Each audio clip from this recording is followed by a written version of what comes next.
Assalamualaikum warahmatullahi wabarakatuh. Saya perwakilan dari kelompok 4 ingin mempresentasikan hasil diskusi kami yang berjudul Tuna Laras dan Anak Cerdas Istimewa dan Bakat Istimewa. Untuk materi yang pertama akan dibacakan oleh teman saya, yaitu Balkis Febri Ananda. Definisi tunalaras. Tunalaras adalah individu yang mengalami hambatan dalam mengendalikan emosi dan kontrol sosial. Individu tunalaras biasanya menunjukkan perilaku menyimpang yang tidak sesuai dengan norma dan aturan yang berlaku di sekitarnya. 2. Klasifikasi.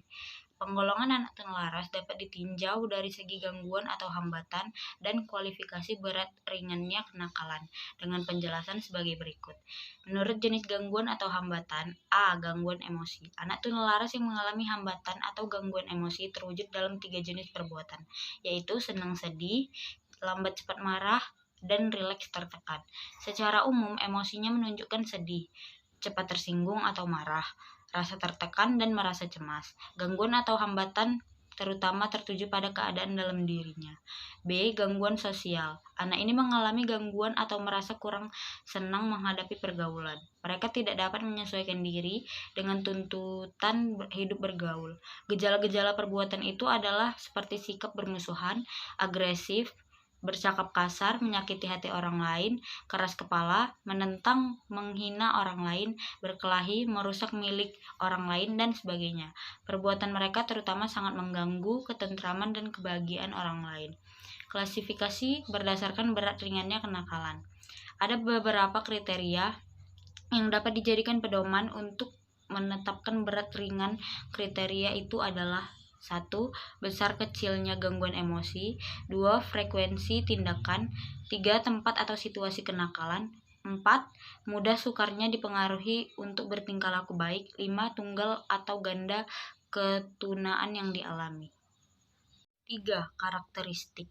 Karakteristik tunalaras yang dikemukakan Hallan dan Kaufman pada tahun 1986 berdasarkan dimensi tingkah laku anak tunalaras adalah sebagai berikut. Pertama, anak yang mengalami gangguan perilaku. Kedua, anak yang mengalami kecemasan dan menyendiri.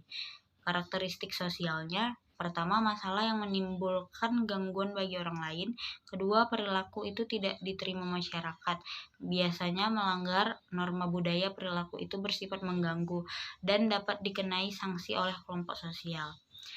Karakteristik berdasarkan emosional: 1. Hal-hal yang menimbulkan penderitaan bagi anak, misalnya tekanan batin dan rasa cemas. Kedua, ditandai dengan rasa gelisah, rasa malu, rendah diri, ketakutan, dan sifat perasa atau sensitif. Karakteristik fisik atau kesehatan. Pada anak tunalaras umumnya masalah fisik atau kesehatan yang dialami berupa gangguan makan, gangguan tidur, atau gangguan gerakan. Umumnya mereka merasa ada yang tidak beres dengan jasmaninya. Ia mudah mengalami kecelakaan, merasa cemas pada kesehatan, seolah-olah merasa sakit, dan lain-lain. Kelainan lainnya berupa fisik, yaitu gagap, buang air yang tidak terkontrol, sering mengompol. 4. Kebutuhan belajar anak tunalaras, yaitu ada penyelenggaraan bimbingan dan penyuluhan di sekolah reguler, kelas khusus apabila anak tunalaras perlu belajar terpisah dari teman pada satu kelas. Ketiga, ada sekolah luar biasa bagi bagian tunalaras tanpa asrama bagi anak tunalaras yang perlu dipisah belajarnya dengan kata kawan yang lain karena kenakalannya cukup berat atau merugikan kawan sebayanya. 5.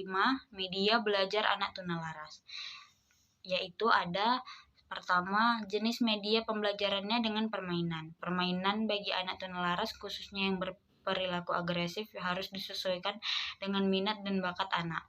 Permainan bagi anak berperilaku agresif sebaiknya diarahkan sasaran terapi untuk mereka.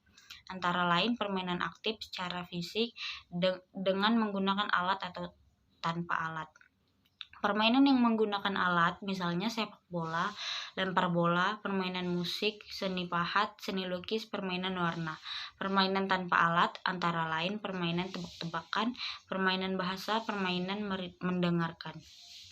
Anak cerdas istimewa dan bakat istimewa. Definisi: pengertian anak gifted atau cerdas istimewa dan bakat istimewa adalah anak yang memiliki kemampuan intelektual tinggi serta menunjukkan kecakapan khusus yang bidangnya berbeda-beda antara anak satu dengan anak yang lain secara menonjol. Klasifikasi anak cerdas istimewa dan bakat istimewa. Tipe 1, mereka adalah anak-anak yang mampu meraih yang sangat baik dan dapat mengikuti sistem pendidikan konvensional dengan baik. Tipe 2, mereka biasa melakukan segala sesuatu secara spontan dan seringkali spontanitas itu dianggap kegiatan yang mengacaukan, tidak teratur dan tidak patuh. Tipe 3, mereka cenderung menyembunyikan kemampuannya untuk bisa diterima oleh teman-teman sebayanya. Dan tipe 4, mereka cenderung tidak bisa memunculkan prestasinya dengan harapan dan kemampuannya sendiri. Karakteristik anak cerdas istimewa dan bakat istimewa. Yang pertama, karakteristik intelektual dan kognitif. Yang kedua, karakteristik persepsi dan emosi. Yang ketiga, karakteristik motivasi dan nilai-nilai hidup. Dan yang keempat, karakteristik aktivitas. Kebutuhan belajar anak cerdas istimewa dan bakat istimewa. Perbedaan program pendidikan anak cerdas dan berbakat dengan anak biasanya bukan hanya sekedar berbeda, tetapi secara kualitatif memang harus berbeda. Perbedaan secara kualitatif ini mutlak perlu karena anak cerdas dan berbakat memiliki karakteristik dan kebutuhan serta permasalahan yang berbeda dari peserta didik lainnya.